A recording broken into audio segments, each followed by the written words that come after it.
आपस में बात नहीं संजय ये जी, धमकी देने की बातें मत करो। संजय जी आपस में कोई बात नहीं, संजय जी प्लीज प्लीज, नहीं कोई नहीं, आप लोग आपस में बात कंट्रोल प्लीज, कीजिए सर। सभी लोग आपस में बात प्लीज, आप बैठे रहे प्लीज। ऐसे धमकी देके काम मत करो। आप विषय पे बोले, विषय बोले। अडानी की दलाली करने वाली सरकार हमसे सवाल कर रही है। विषय पर संजय जी जो विषय बोलेंगे विषय पर बोलिए, बोलेंगे विषय पर बोलिए प्लीज, विषय पर बोलिए प्लीज। अडानी की दलाली करने वाले लोग हमसे सवाल करेंगे। मानिए केजरीवाल की सरकार ने इलाज मुफ्त किया, पानी मुफ्त दिया, दिल्ली के अंदर सीट पर बैठकर बुजुर्गों को तीर्थ यात्रा, माननीय मंत्री, बुजुर्गों को तीर्थ यात्रा कराने का काम किया, बुजुर्गों को तीर्थ यात्रा कराने का काम किया दिल्ली की सरकार ने। चलो दे दो ईडीसी में। जी आप बोलते हैं, प्रमोट करते हैं, आप इसे पर बोलिए, ये सब चीजें नहीं जाएंगी, ये सब चीजें नहीं जाएंगी रिकॉर्ड पे प्लीज। वो बोल रहे हैं जेल क्यों गए? आपस में बात न करें, आप बोले संविधान पर, आप प्रोग्राम को आपस में बात न करें प्लीज प्लीज। आप इस तरह टिप्पणी नहीं कर सकते माननीय सदस्यों पर, वो चीजें रिकॉर्ड में नहीं जाएंगी। इस तरह की टिप्पणी सदस्यों पर एक दूसरे पर करना, प्लीज आप विषय पर बोले। टूट जाते हैं एक घर बनाने में, तुम तरस नहीं खाते बस्तियां जलाने में, लोगों को उजाड़ना बंद करो। हमारी तानाशाही के आगे झुकेंगे नहीं कभी। धन्यवाद। ये नारेबाजी लगा के धन्यवाद संजय जी, धन्यवाद। बहुत बहुत काटने वाली कंपनी से चंदा लेने वाले लोग मेरे ऊपर सवाल उठा रहे हैं।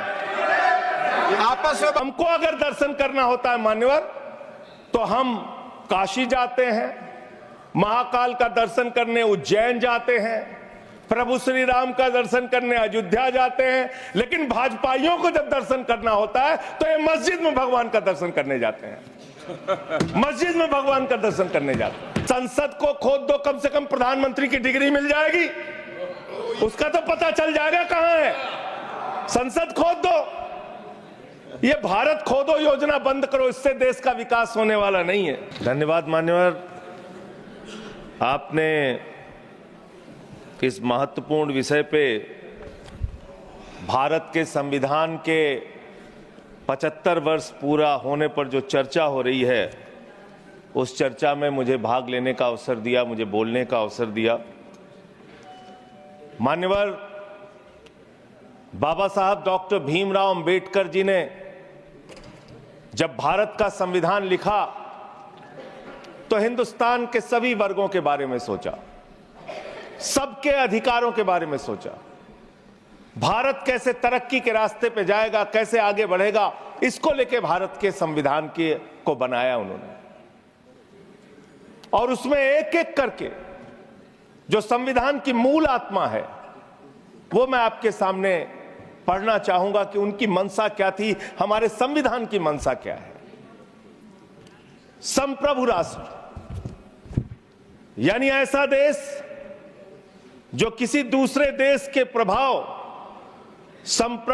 प्रभुता से मुक्त है, अपने सभी निर्णय लेने के लिए पूर्णतः स्वतंत्र है और उस पर किसी बाहरी शक्ति का कोई प्रभाव नहीं होगा।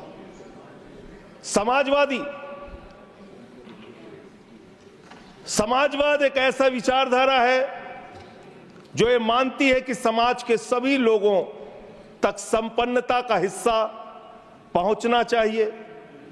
धन संपत्ति भी समाज से ही उपजती है, तो उसका बंटवारा भी शांतिपूर्ण और न्यायपूर्ण तरीकों से लोगों के बीच होना चाहिए। लोकतांत्रिक समाजवाद की ये विचारधारा कहती है कि धन समाज के कुछ लोगों तक सीमित नहीं रहना चाहिए। उत्पादन के साधनों पर लोगों का मिला जुला मालिकाना होना चाहिए। ये भारत का संविधान कहता है मान्यवर। और आज क्या स्थिति है, भारत की क्या स्थिति है मान्यवर, मोदी जी के राज में क्या स्थिति है? 5%, देश के 5% लोगों के पास देश की 60% संपत्ति है और देश के 50% लोगों के पास मात्र 3% संपत्ति है। और पिछले 2012 से लेकर अगर 21 तक का आप रिकॉर्ड इनका देखेंगे तो 40% संपत्ति 1% लोगों के पास गई है। यह है इनकी समाजवाद की विचारधारा, यह है इनकी बराबरी की सोच, यह किस तरीके से ये भारत के अंदर गैर बराबरी को जन्म दे रहे हैं। समाजवादी आंदोलन में नारा लगता था,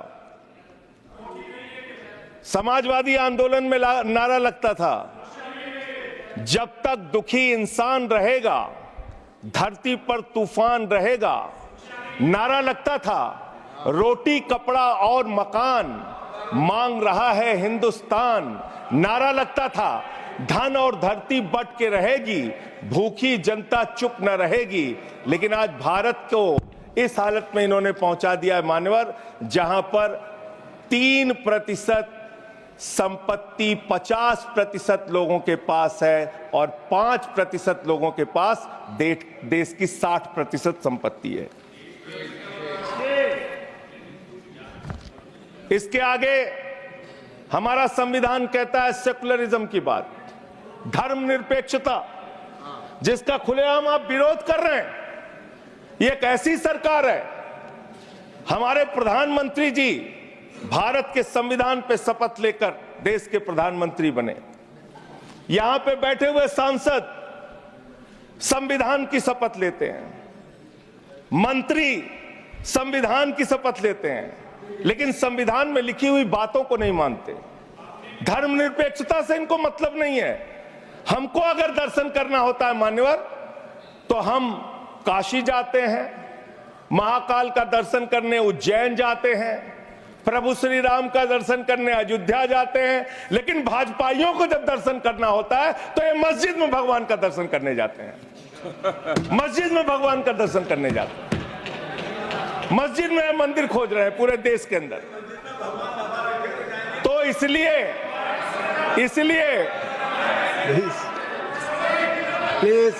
इसलिए मान्यवर, इसलिए मैं इनसे कहना चाहता हूं, कृपया शाम घबराओ मत, सीट पर चीखना चिल्लाना शुरू कर देते हैं। जैसे ही बोलता हूं चीखना चिल्लाना शुरू। मान्यवर,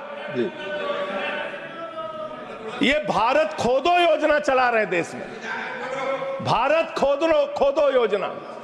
अरे मैं कहता हूं अगर इतना ही खोदना है, कल को कोई आके दावा करेगा संसद को खोद दो, कम से कम प्रधानमंत्री की डिग्री मिल जाएगी, उसका तो पता चल जाएगा कहां है। संसद खोद दो। ये भारत खोदो योजना बंद करो, इससे देश का विकास होने वाला नहीं है। आपने शिक्षा में क्या हालत की देश की। माननीय शिक्षा मंत्री जी यहां पे बैठे हुए हैं, मैं बताना चाहूंगा शिक्षा के स्तर को आपने कहां पहुंचा दिया। 11 लाख, अरे क्या क्या यहां बोला गया मैंने खूब सुना है, आप ही लोगों से सीखा है। 11 लाख बच्चों को सरकारी स्कूल से दूर किया गया, 11 लाख बच्चों को। यह देश के अंदर शिक्षा की व्यवस्था है और इसमें सबसे ज्यादा मान्यवर, अगर किसी राज्य की भागीदारी है जहां पे सबसे ज्यादा बच्चे सरकारी स्कूल से दूर हुए हैं, पिछले 8 महीने का आंकड़ा शिक्षा मंत्रालय ने लोकसभा में रखा, 11 लाख में से अकेले 7,84,000 बच्चे उत्तर प्रदेश में सरकारी स्कूलों से दूर गए। ये कर रहे हैं शिक्षा के नाम पे आप। देश की शिक्षा की व्यवस्था की हालत यह कर दी आपने। 63,000 बच्चे आसाम में सरकारी स्कूलों से दूर हुए। यह सरकार का आंकड़ा, मैं अपनी ओर से नहीं पढ़ रहा हूं।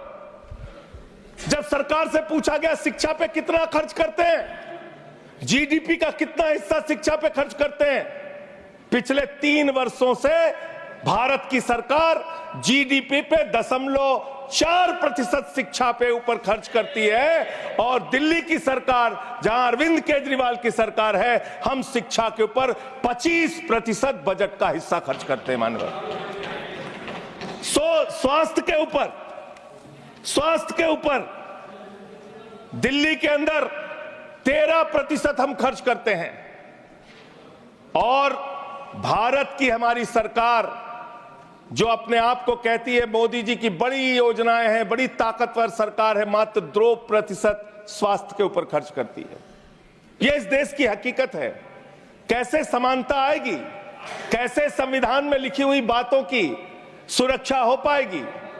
मैं दिल्ली की बात करूं, अगर एक राज्य सरकार दिल्ली के लोगों ने भी चुना जिसको आप चलने नहीं देते, बार बार उसके ऊपर रोक लगाते हैं, लेकिन उस राज्य सरकार के काम क्या हैं वो आपको जानना बहुत जरूरी है। एक ऐसी सरकार जिसने, अब देखिए टोका टोकी आप करेंगे। बोलिए ना, आप बोलिए, आप क्यों उधर बात अभी में जाते हैं? अभी ये लोग जब बोल रहे थे मैं चुपचाप सुना, आप चुपचाप सुना। आप बोलिए।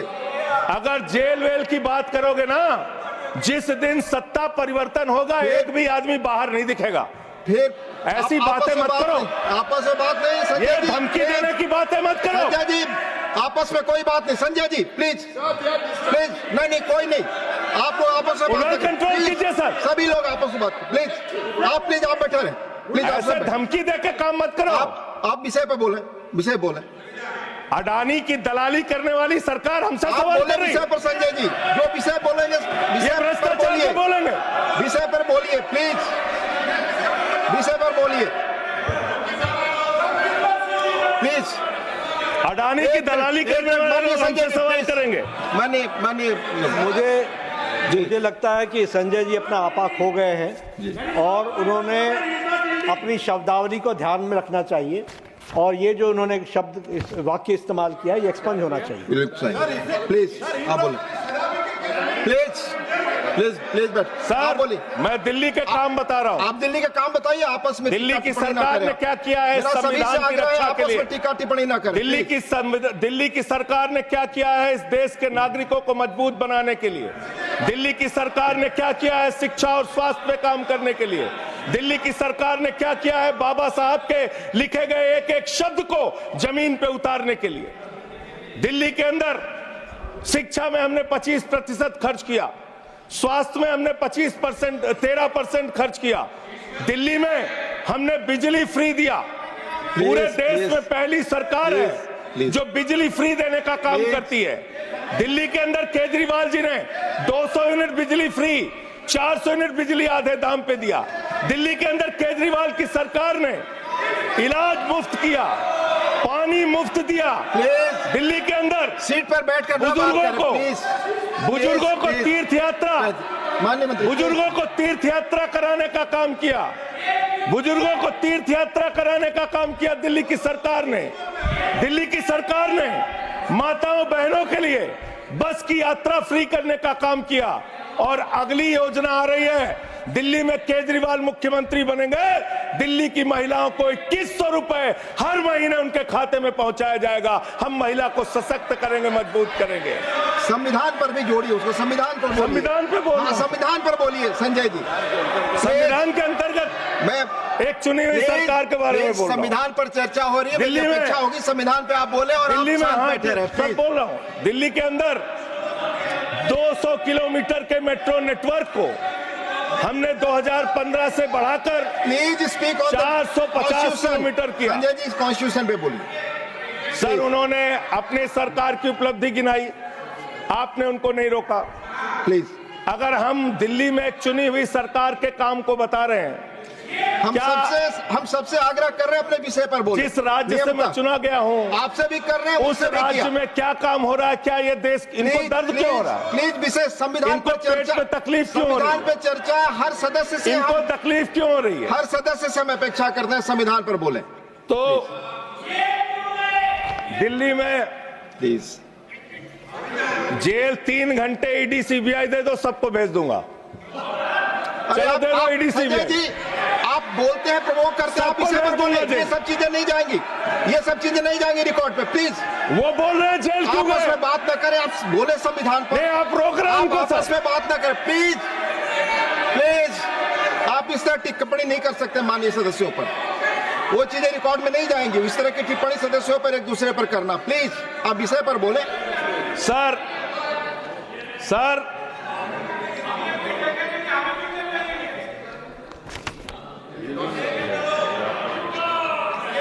तीन सर आप ही का चेहरा दिख रहा है सर। नहीं नहीं, मेरा चेहरा नहीं, चेहरा आपका दिख रहा, आप बोलिए तो सर आप बोलिए। ये लोग भ्रष्टाचार के खिलाफ जब बोलते हैं, भ्रष्टाचार के खिलाफ जब बोलते हैं भाजपा के लोग, तो लगता है ओसामा बिन लादेन अहिंसा पे उपदेश दे रहा है। ये भ्रष्टाचार के खिलाफ बोलेंगे। 3,02,000 करोड़ रुपए का ठेका इन लोगों ने इलेक्टोरल बॉन्ड के नाम पे लिया सर। 3,02,000 करोड़ रुपए का ठेका इन लोगों ने इलेक्टोरल बॉन्ड के नाम पे बोलिए दिया है। विषय पर प्लीज सर विषय पर बोलिए सर, जो आप मालूम है कि विषय पर बोले। गाय काटने वाली कंपनी से चंदा लेने वाले लोग मेरे ऊपर सवाल उठा रहे हैं। आपस में बात नहीं, गाय काटने वाली कंपनी से चंदा लेने वाले लोग, प्लीज ये मंत्री का चुनाव है। आप विषय पर बोले संजय जी। सर देश के अंदर एक चुनी हुई सरकार है, संविधान के तहत वो सरकार चुनी हुई है, संघीय ढांचे का जिक्र उस संविधान के अंदर किया गया है, उसको आप क्यों नहीं मानते? दिल्ली की सरकार को क्यों नहीं चलने देते? हमारे सारे काम पे रोक क्यों लगाते हैं आप? आपने सबसे बेहतरीन देश की काम करने वाली सरकार, एक ऐसी सरकार, जब अमेरिका के राष्ट्रपति की पत्नी हिंदुस्तान आई तो मोदी जी ने पूरे देश का हवाला दिया। गुजरात का स्कूल देख लो, मध्य प्रदेश का देख लो, उत्तर प्रदेश का देख लो, हरियाणा का देख लो। उसने कहा हमें केजरीवाल का स्कूल देखना है, मनीष सिसोदिया ने जो स्कूल बनाया है वो स्कूल देखना है। ये काम हमने किया। आज दिल्ली के स्कूल मॉडल की चर्चा पूरी दुनिया में हो रही है, अस्पताल के मॉडल की चर्चा पूरी दुनिया में हो रही है। ये मंत्री है सरकार के।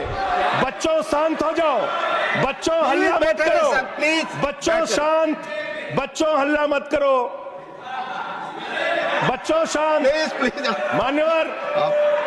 मान्यवर ये हमारा टाइम खाने की कोशिश कर रहे हैं। दिल्ली के अंदर चुनाव होने जा रहा है।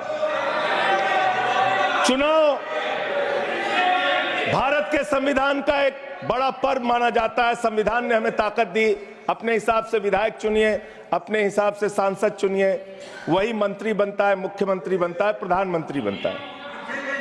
दिल्ली में चुनाव क्या हो रहा है? दिल्ली में कैसे चुनाव कर रहे हैं लोग? ये महाराष्ट्र और हरियाणा का प्रयोग, चुनाव घोटाले का प्रयोग दिल्ली में करना चाहते हैं। और वो कैसे करना चाहते हैं? कैसे करना चाहते हैं? ध्यान से सुनिएगा सर प्लीज। दिल्ली के अंदर ये चुनाव घोटाले की मैं रिपोर्ट लेके आया हूं। ये रिपोर्ट आज पूरे देश को पता होनी चाहिए। दिल्ली में जो चुनाव करा रहे हैं मान्यवर, ये घपले से जीतना चाहते हैं। शाहदरा में भारतीय जनता पार्टी के एक पदाधिकारी ने 11,008 वोट कटवाने की अर्जी दी। जनकपुरी में भारतीय जनता पार्टी के 24 कार्यकर्ताओं ने 4,874 वोट कटवाने की अर्जी दी। तुगलकाबाद में भारतीय जनता पार्टी के 15 कार्यकर्ता ने 2,435 वोट कटवाने की अर्जी दी। मानिए आप संविधान पर क्या चुनाव के बारे में बोलना गलत है? आप बैठे प्लीज। क्या संविधान के अंतर्गत चुनाव नहीं होता सर? आप बोले सर, चुनाव के बारे में बोलना गलत है। हाँ तो ये आप गायब। फ्री एंड फेयर इलेक्शन संविधान ने दिया है। तुगलकाबाद में सर, तुगलकाबाद में एक बूथ है, बूथ नंबर 117, वहां कुल 1337 वोट हैं, उसमें से 554 वोट कटवाने की अर्जी 2 बीजेपी के कार्यकर्ताओं ने दी। पालम में भाजपा के 9 कार्यकर्ताओं ने 1641 वोट कटवाने की अर्जी दी। संजय जी, रजौरी गार्डन में सर चुनाव का अधिकार संविधान ने दिया। ऑथेंटिसिकेशन करेंगे। सर, चुनाव का अधिकार संविधान ने दिया। जो आरोप लगा रहे हैं, चुनाव के घपले पे नहीं बोलेंगे यहाँ पे प्लीज। क्या चुनाव के घपले पे नहीं बोलेंगे? इसको चुनाव हाँ ऑथेंटिकेट करूंगा, ऑथेंटिकेट करूंगा sir. I will authenticate. Please. मैं ऑथेंटिकेट करूंगा सर, आपकी बात सुन लिया सर। हरिनगर में, आप बैठ जाए जगह पे अपनी हरिनगर में भारतीय जनता पार्टी के 4 कार्यकर्ताओं ने 637 वोट कटवाने का आवेदन दिया। करावल नगर ने 2 कार्यकर्ताओं ने 3260 वोट कटवाने की अर्जी दिया। मुस्तफाबाद में एक व्यक्ति ने 534 वोट मैं नहीं कर रहा। I am not एल्डिंग sir, I am not एल्डिंग। Leader of the house, I am not house. नहीं सर, ऐसे आप तो फिर ऐसे अलाउ एक करेंगे। मिनट आपको हम समय देंगे, आप देखिए। Leader of the house. नहीं, मैं एक ही बात स्पष्ट करना चाहता हूं कि जिस संविधान ने ये ताकत दी है कि वो वोटर्स लिस्ट के बारे में जो चर्चा कर रहे हैं कि उसको कटवाने का, वो प्रोविजन भी संविधान के अंतर्गत ही है। और उसमें देखने वाली बात यह है कि ये इतने दिन सत्ता पे कहीं रोहिंग्या और बांग्लादेशी के वोटों पर तो नहीं बने हुए थे। माननीय संजय जी, इतनी शानदार बात आज की है लीडर ऑफ द हाउस ने सर, मैं इनका नमन करता हूं। इतनी बढ़िया बात इन्होंने कह दी कि मैं इसका जवाब जरूर दूंगा। सर, इन्होंने कहा कहीं ऐसा तो नहीं जिनके नाम काटे जा रहे हैं वो रोहिंग्या हैं। हमारे उत्तर प्रदेश के भाई, हमारे पूर्वांचल के भाई, हमारे यूपी बिहार के भाई जो 40-40 साल से दिल्ली में रह रहे हैं, अपने श्रम, अपने खून पसीने से दिल्ली को बना रहे हैं, आप उनको रोहिंग्या करें। आप उनको रोहिंग्या करें। हिम्मत कैसे हुई आपकी? हिम्मत कैसे हुई आपकी? आप बैठे। आप हमारे पूर्वांचल के भाइयों को रोहिंग्या कहेंगे? हिम्मत कैसे हुई आपकी? प्लीज बैठ। हिम्मत नहीं होनी चाहिए आपकी। आगे बोले। पूर्वांचल के लोगों को ये बांग्लादेशी कह रहे हैं। मैं नाम पढ़ रहा हूं। राम सिंह बसंत विहार में रहते हैं, उनका वोट कटवाया गया। राम प्लीज बैठ जाए। बसंत विहार में रहते हैं। आप सब बैठिए, बैठिए। ये पता है सर, आपके सदन पे रखूंगा। ये हिंदू लोग हैं, हिंदू लोग हैं। इनका नाम राम है, इनका नाम राम है। राम, इनका नाम राम है। राम। प्लीज बैठे। छोटेलाल वर्मा, आप बैठे। छोटेलाल वर्मा, अंबेडकर नगर, बस्ती, आरकेपुरम, दिल्ली, इनका नाम कटवाया गया। सोनिया, अंबेडकर नगर, बस्ती, आरकेपुरम, इनका नाम कटवाने की अर्जी दी गई। संतोष कुमार, अंबेडकर नगर, बस्ती, आरकेपुरम, इनका नाम कटवाने की अर्जी दी गई। आशा, अंबेडकर नगर, बस्ती, आरकेपुरम, इनका नाम कटवाने की अर्जी दी गई।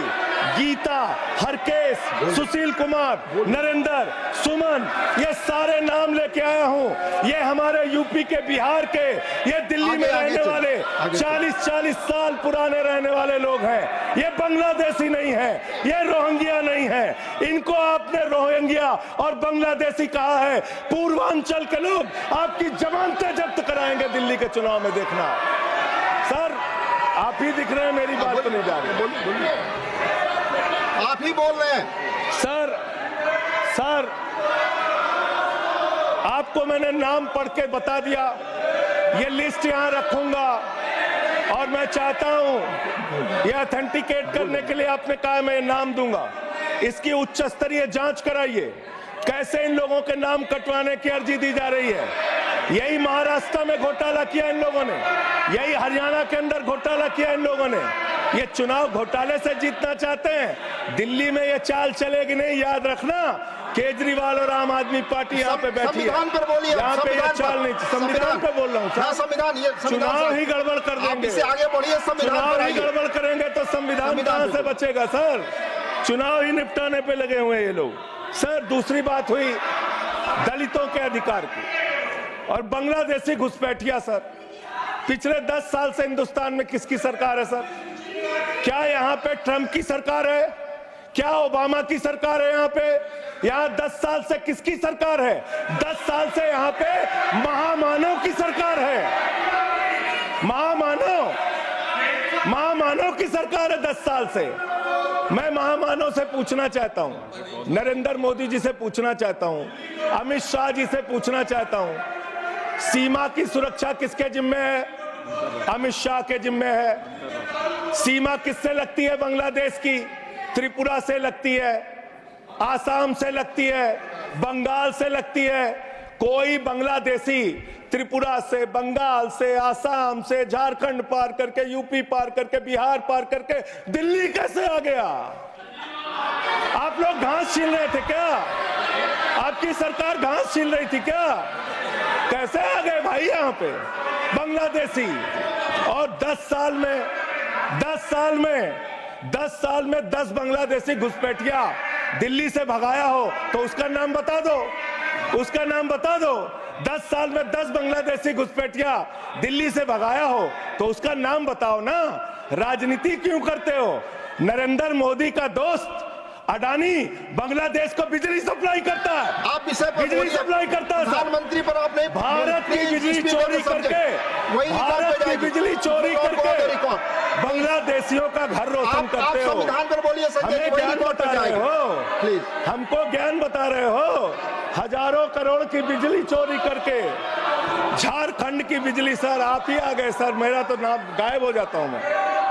सर झारखंड की बिजली चोरी करके, भारत की बिजली चोरी करके अडानी बांग्लादेश को पहुंचाता है। ये आप ही सब्सटेट करेंगे इस आरोप इसको भी करेंगे। हाँ, करे जितना आप बोलेंगे सब हाजिर कर देंगे साहब। आप इस सब्सटेट करेंगे जो इसलिए आरोप आप लगा रहे हैं। हाँ एकदम करेंगे। ये दोहरी नीति नहीं चलेगी। आपके लड़के कतर के शेखों के साथ बिजनेस करेंगे, दुबई के शेखों के साथ बिजनेस करेंगे, यहाँ मुसलमानों के खिलाफ हिंसा की बात करोगे। मैं एक बात इन लोगों को समझाना चाहता हूँ, दिल्ली चुनाव में आ रहे हो, शांति से आना, एकदम शांति से आना। यहाँ पे अगर गंदी राजनीति की, हिंदू मुसलमान किया तो हमने दिल्ली वालों को सिखा दिया है। जब तुम कहोगे हिंदू मुसलमान, वो कहेंगे स्कूल अस्पताल, स्कूल अस्पताल, स्कूल अस्पताल। आपको मैं बताना चाहता हूँ, यहाँ किसी भी तरह की तानाशाही और दादागिरी दिखाने की कोशिश मत करना।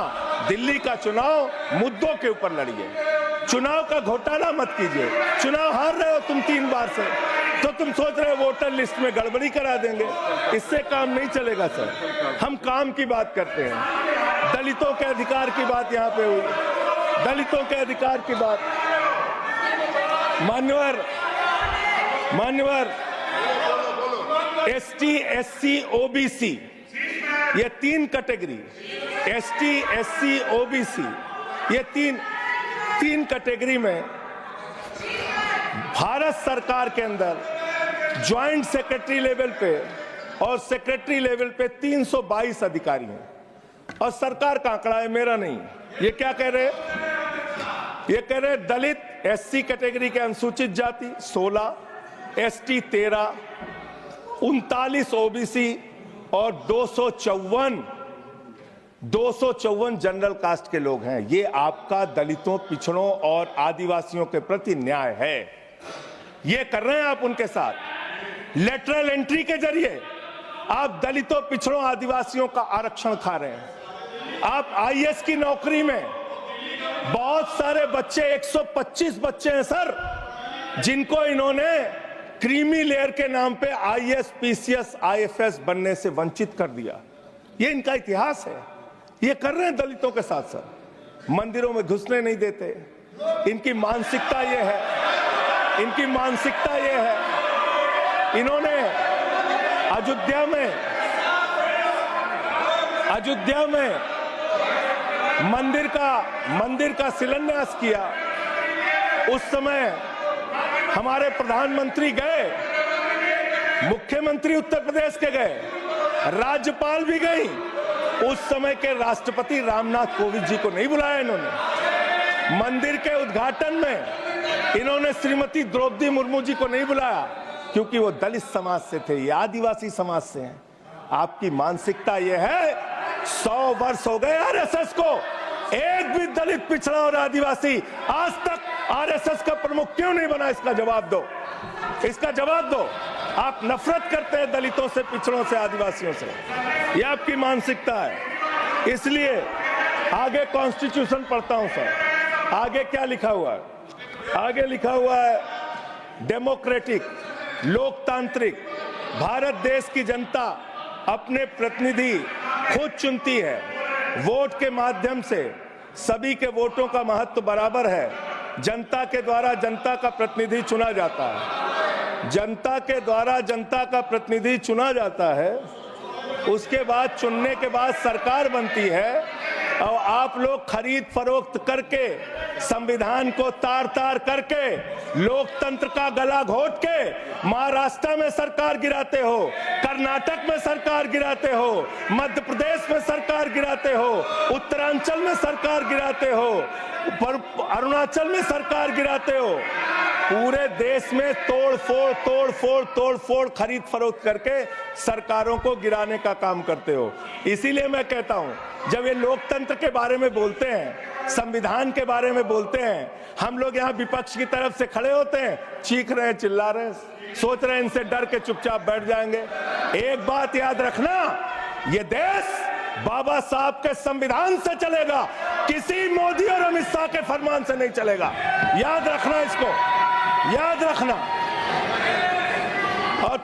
और ये जो बार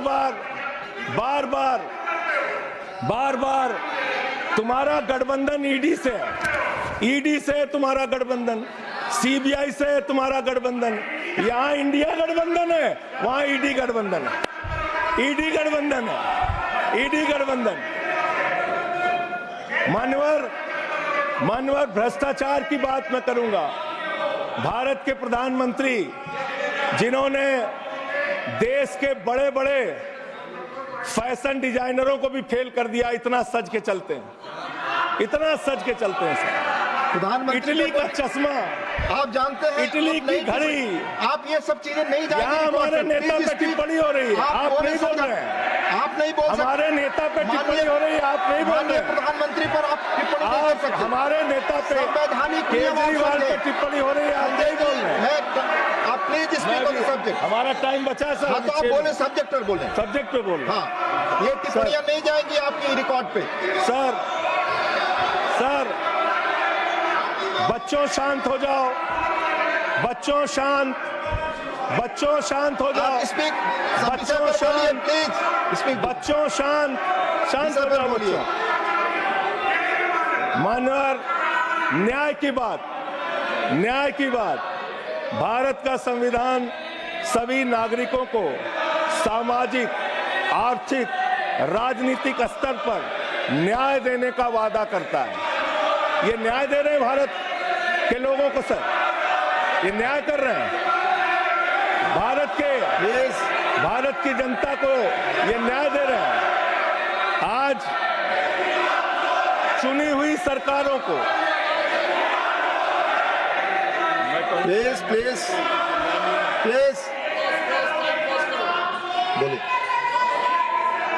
बोलिए, अपने विषय पे बोलिए। सर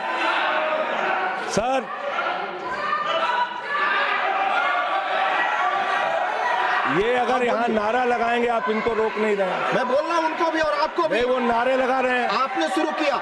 माननीय प्रधानमंत्री पर टिप्पणी नहीं, मैं अगर यहाँ नारा लगाऊंगा, प्लीज आप इस पर बोलिए, संविधान पर बोलिए। तो इसलिए मैं ये कहना चाहता हूं, जरूरत से ज्यादा उतना ही काम करो जितना ठीक लगे। आप इधर बोले, आपस में बात करें। जरूरत से ज्यादा मत उड़ो। संजय जी प्लीज, जरूरत से ज्यादा मत उड़ो।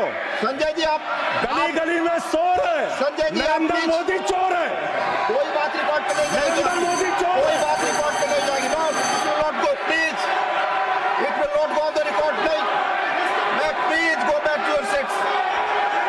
नहीं, आप ये गलत, नहीं सर, आप दुरुपयोग कर रहे हैं समय का। कैसे केजरीवाल को बोल रहे हैं?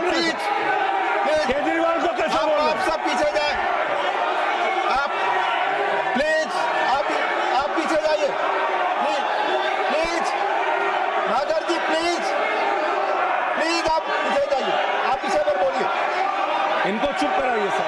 आपने जो भी प्रधानमंत्री जी पर टिप्पणी की है और जो भी नारे उनके खिलाफ लगाए, ये भी बोलिए कि मुख्यमंत्री पर जो टिप्पणी की है वो भी जाएगा। आप बोलिए। वो भी हट जाए। आप पहले बोले, वो भी हट बोले जाए। आपका समय खत्म होगा, मैं खत्म करूंगा प्लीज। मान्यवर, पिछले दिल्ली के अंदर कानून व्यवस्था की क्या हालत है? कल हमने महिला अदालत किया दिल्ली में। प्लीज देश की राजधानी दिल्ली आज अपराधों से सहमी हुई है, परेशान है। क्या हालत है सर? सर 2019 से महिलाओं के खिलाफ अपराध में दिल्ली में 41% वृद्धि हुई है।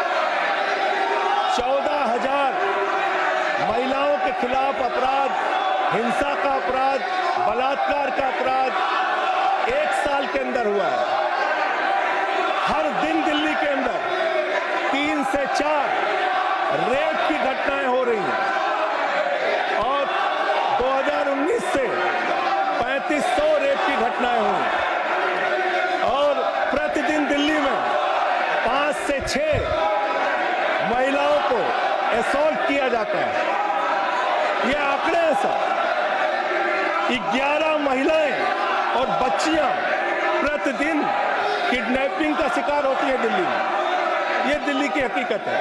देश की राजधानी में 33% रेप की घटनाओं में और 41% किडनैपिंग की घटनाओं में देश के 19 शहरों के मुकाबले वृद्धि हुई है। दिल्ली के अंदर ये कोर्ट है, सारे रिकॉर्ड रख दीजिएगा यहाँ। हाँ रख दूंगा। ये कोर्ट, दिल्ली के कोर्ट में सर आपको जान के हैरानी होगी, देश की राजधानी है दिल्ली, दिल्ली के कोर्ट में हत्या की घटना हुई। जज के सामने हत्या सर, जज के सामने हत्या की घटना हुई। आप बताइए।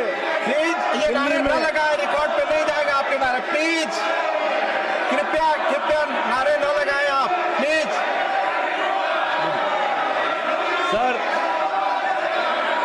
सर दिल्ली के अंदर कोर्ट में हत्या हुई। देश की राजधानी में राष्ट्रपति रहते हैं, प्रधानमंत्री रहते हैं, उपराष्ट्रपति रहते हैं, सारे लोग रहते। सर मेरा वीडियो नहीं आ रहा है। सारे लोग रहते हैं देश की राजधानी में और इस देश की राजधानी के अदालत में हत्या हो रही है। इसलिए मान्यवर, मैं आपके माध्यम से अनुरोध करना चाहता हूं अंत में एक बात कह के।